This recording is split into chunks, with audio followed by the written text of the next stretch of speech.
आएंगे। आदिवासी एकता जिंदाबाद, आदिवासी एकता जिंदाबाद। परम सम्मान्य मंच में विराजमान हमारे समाज के प्रबुद्ध जन, जिनकी समाज को नितांत आवश्यकता होती है, ऐसे प्रबुद्ध जन मंच में विराजमान है। उनको मैं सबका नाम लेने का समय नहीं है, सभी को मैं सादर प्रणाम करता हूं। सम्मानीय हमारे पूरे जनता जनार्दन, युवा शक्ति और मातृशक्तियां, इन सभी को भी मैं नमन करता हूं। और सबसे पहले तो मैं धन्यवाद देता हूं, एक बार जोरदार तालियां बजाएं आयोजक समिति के लिए। इतने कम समय में, जैसा कि अभी हमारे सम्मानीय जगदीश कुंजाम जी ने बताया कि जब हम बैठक लेते थे तो 10 और 20 लोग इकट्ठे होते थे, उसके बाद भी आप लोगों की कार्य योजना ऐसी रही कि आज कुन्नम विकास खंड में 1 साल तक, पिछले साल 9 अगस्त को कार्यक्रम हुआ था भाई, पूरे साल चर्चा हुई थी आदिवासी एकता की और इस रैली की। आज भी जो रैली हुई है वो बृहद रैली हुई है और एकता की स्वरूप रैली हुई है। भले उस रैली में, चूंकि आज विश्व आदिवासी दिवस है, हमारे नाचने गाने का दिवस तो है, मूल भाव थोड़ा सा अलग हो जाते हैं, परंतु उत्साह रहता है कि हमारा सबसे बड़ा दिन साल में एक बार आता है। वो बड़ा दिन है तो हमारे बच्चे नाचते हैं, युवा साथी नाचते हैं। उत्साह के साथ इनकी रैलियां निकली और अनुशासन के साथ रैलियां निकली। और इस बात को भी बोलना चाहूंगा कि आज, जैसा कि हमारे समाज को बार बार बोला जाता है कि पीना इनका काम है, शराब पीते हैं, परंतु आज किसी रैली में किसी प्रकार की कोई अप्रिय घटना नहीं हुई। मैं तो 2 बजे से इस रैली में था। सम्मानी कुंजाम जी जब अंदर यहाँ उनकी रैली आ गई तो उसके पीछे हम लोग स्वागत करने में लगे हुए थे। एक दल था हमारा कुछ लोगों का, वो केवल स्वागत कर रहा था, इसलिए हम यहाँ मंच तक आने में हमको देर हुई। सम्मानीय सज्जनों, इससे 9 अगस्त आदिवासी दिवस क्यों मनाते, इस पर चिंतन करें। थोड़ी सी बात, ज्यादा नहीं कहना चाहूंगा। ये चिंतन का विषय है हमारी आदिवासी संस्कृति की, चिंतन का दिवस है हमारी आदिवासी धरोहर का, चिंतन का विषय है हमारी प्रगति का।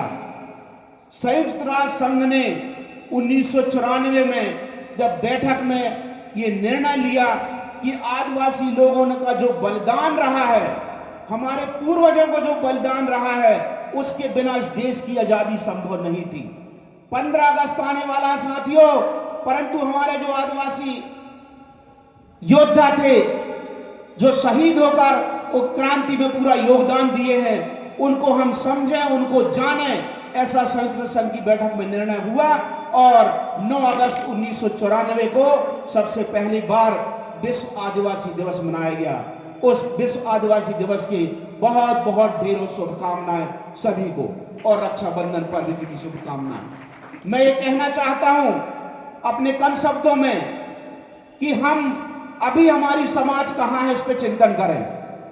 आज बाबा साहब भीमराव अंबेडकर ने जिस उद्देश्य को लेकर संविधान की रचना की थी, जिस उद्देश्य को लेकर, जिस भाव के लेकर कि हमारी समाज कहां है और समाज के आगे बढ़ना चाहिए, क्या अभी हम उस पर सफल हो पाए हो? नहीं हो पाए। अभी भी हमारे समाज में एक दिन तो बहुत बड़ी एकता दिख जाती है। आज तो ऐसी एकता दिखी है कि चारों ओर सभी वर्ग का लोग ये कहेगा कि यार कितनी बड़ी एकता है, कितना बड़ा समुदाय है। परंतु ये एकता हमेशा दिखनी चाहिए, वर्ष भर ये एकता दिखनी चाहिए। जहां भी अत्याचार हो रहे हैं, जहां भी हमारे आदिवासी भाई बहनों पर अत्याचार हो रहे हैं, हमारे आदिवासी भाई बहनों का शोषण हो रहा है, वहां पर एक एकता दिख जाए। एकता दिखा तो दो साथियों, या जो साथ उपस्थिति बताए, किसी की मजाल नहीं है कि कोई आदिवासी भाई बहन हमारी बहनों को कोई छेड़ सके, कोई आदिवासी बहन भाइयों को हमारी कोई गाली दे सके और इनको खराब कह सके। अपनी एकता को तो दिखा दो। ये एकता दिखाने का, इस संदेश देने का दिवस है। हमारे विश्व आदि दिवस के दिवस हमारी संस्कृति, हमारी मूल भावनाएं, हमारे उद्देश्य और हमारा संगठन, ये याद दिलाने का दिवस है। हमारे जो युवा साथी हैं उनको हम कुछ बताना चाहते हैं, हमारी जो ये आने वाली पीढ़ी है उनको हम बताना चाहिए। और मैं बताना चाहूँगा उस समस्त हमारे, चूँकि मैं हमारे बीच में सम्मानित जिला पंचायत के बहुत ही कर्मठ यशस्वी जिला पंचायत सदस्य सम्माननीय श्री महर्षि बरकड़े जी हमारे बीच उपस्थित हुए हैं, उनका बहुत बहुत तालियों से पर स्वागत करें।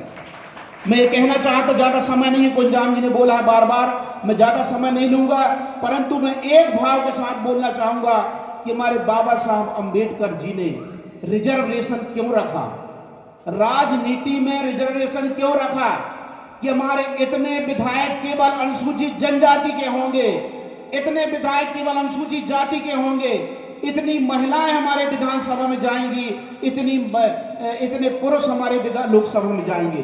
क्यों रखा बाबा साहब ने?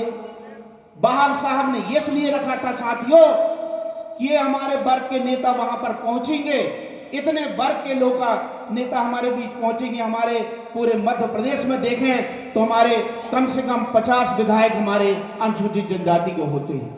पूरे मध्य प्रदेश में देखें तो 6 सांसद हमारे अनुसूचित जनजाति के होते हैं। ये इसलिए बाबा साहब ने अधिकार दिया था संविधान में कि ये लोग उस विधानसभा में जाके हमारी बात उठाएंगे और हमारा नेतृत्व करेंगे और हमारे लोगों पर बात करेंगे।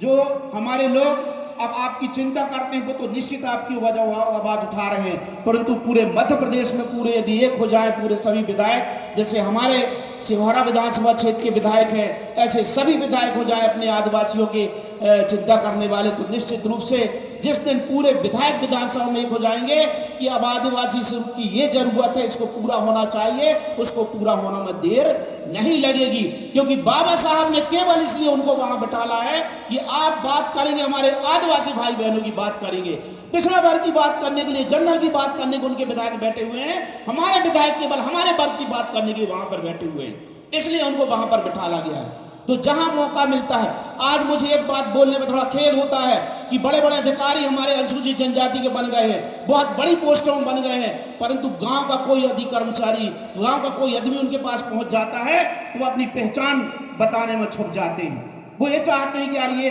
गांव का आदमी आगे हमारा रिश्तेदारी में निकाल ले, कहीं हमसे कोई काम ना करवाने लगे।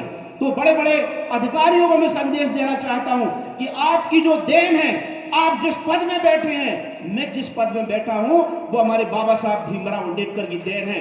आपकी औकात नहीं थी कि आप एसपी बन जाते, आपकी औकात नहीं थी कि आप टीआई बन जाते, परंतु ये संविधान हमारे बाबा साहब ने दिया है, तो आप बाबा साहब के कर्ज को मत भूलें, इस समाज के कर्ज को मत भूलें। यदि बड़ी पोस्ट में आप पहुंच गए हैं तो अपनी भाइयों की सेवा करना सीखें, बड़ी पोस्ट में आप पहुंच गए तो समाज की कैसा सेवा करना है उस पर आप चिंतन करें, मनन करें। और मैं सभी से यही अनुरोध करता हूं कि अब आने वाले हमारी जो युवा साथी है, युवा पीढ़ी है, वो एक हो, शिक्षा के प्रति जागृत हो, और पढ़ लिख कर साथियों जरूरी नहीं है कि हम केवल नौकरी करें। आज कुंडम में बहुत अच्छा लगता है मोरे को जब हमारे आदिवासी भाई की मोबाइल की दुकान है, आदिवासी भाई की कंप्यूटर की दुकान है, आदिवासी भाई की किराने की दुकान है। हमको आर्थिक प्रगति करना है, आर्थिक रूप से हमको आगे बढ़ना है, इसके लिए हमारे युवा साथियों को पढ़ लेकर आगे होना है, संगठित होना है। बहुत बहुत धन्यवाद सम्मानित श्री जगदीश कुंजाम जी।